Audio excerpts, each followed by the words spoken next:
नमस्कार दोस्तों, स्वागत है आपका मेरे channel read Acharya Prashant books with me पर।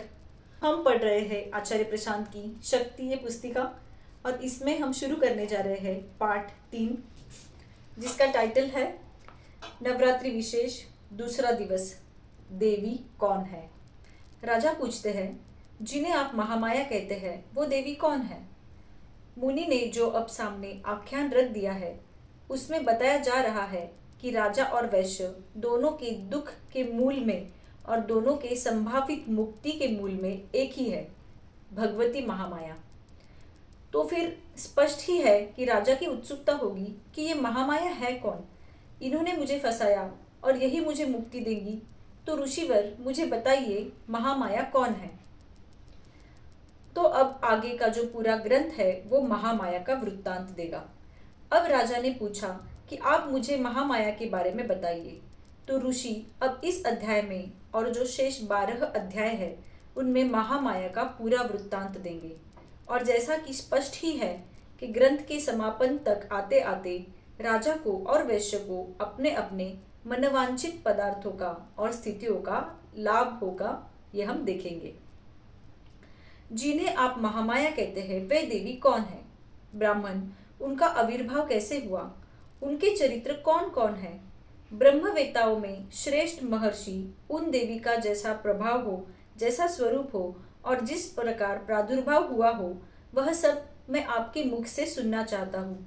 मुझे बताइए देवी कौन है, प्रादुर्भाव क्या है उनका, कहाँ से आई है, क्या करती है, और ये भी कहिए कि उन्हें प्रसन्न करना कैसा संभव है।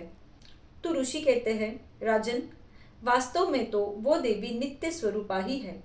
जो नित्य है वो उसका स्वरूप है। नित्य कौन? ब्रह्म, सत्य। ब्रह्म के स्वरूप को ही माया कहते हैं। संपूर्ण जगत उन्हीं का रूप है तथा उन्होंने सारे विश्व को व्याप्त कर रखा है। उनका प्राकट्य अनेक प्रकार से होता है। यद्यपि वे नित्य और अजन्मा है, तथापि देवताओं का कार्य सिद्ध करने के लिए प्रकट होती है। उस समय वो कहलाती है कि उत्पन्न हुई लोक में है। वो नित्य और अजन्मी क्योंकि वास्तव में वो कौन है? ब्रह्म है। और ब्रह्म नित्य है, ब्रह्म अजात है, अजन्मा है। लेकिन हमें जब वो प्रकट होती हुई दिखती है तो हम कह देते हैं कि इस प्रकार उनका प्रादुर्भाव हुआ, अन्यथा वो नित्य है।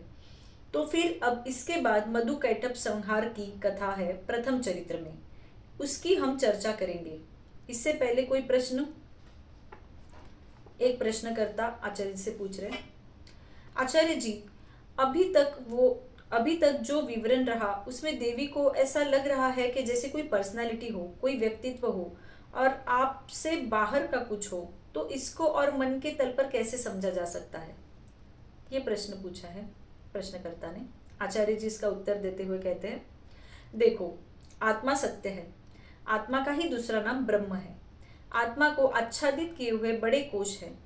उपनिषदों में पंचकोश की बात आती है ना, आचार्य शंकर ने भी समझाया है, आप पढ़ चुकी है। एक दृष्टि है जो इनको देखती है धुएं की तरह, आवरण की तरह, जिसने आत्मा को ढक रखा है।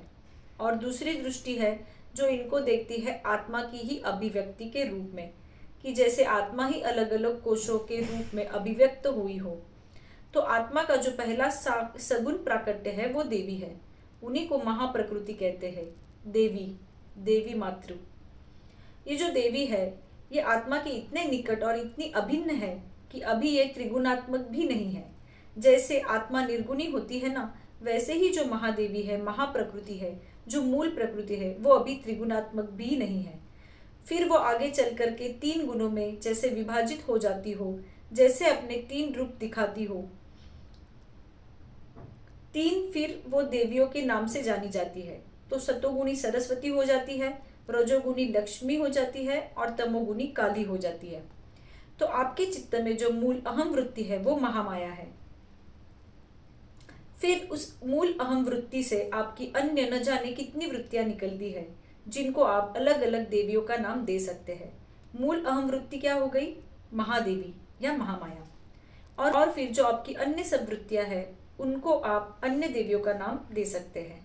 और फिर उसके भी बाद में आती है भावनाएं, और उनके बाद आते हैं विचार, और फिर उनके बाद आते हैं कर्म। तो ये सब आत्मा के ऊपर के जैसे कोश हो गए, या आत्मा की एक के बाद एक तल की अभिव्यक्तियां हो गई। तो जब यहाँ अब देवी की बात हो रही है, वो देवी जो आत्मा के बिल्कुल सन्निकट है, आत्मा से बिल्कुल अभिन्न है, जैसे शिव से शक्ति हो, वो दो होते हुए भी एक है, तो उन देवी की बात हो रही है। वो देवी जो संसार बनकर हमें दृष्टिगत होती है, अनुभव में आती है, वो देवी जो स्वयं संसार भी है और संसार का दृष्टा और अनुभुक्ता भी। मूल वृत्ति को यहाँ पर महामाया कहा जा रहा है। तो देवी कोई व्यक्ति नहीं है।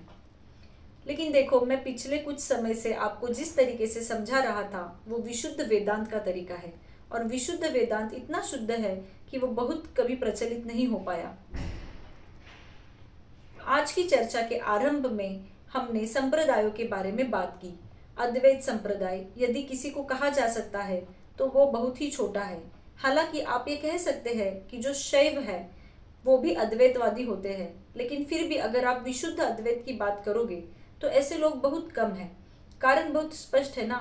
आप महादेवी बोलोगे तो बात ज़्यादा बोधगम्य हो जाती है, समझने में आसानी हो जाती है, और आप मूल वृत्ति बोलोगे वेदांत की भाषा में तो समझना ज़रा जटिल हो जाता है, क्योंकि बात ज़रा सीधी हो जाती है।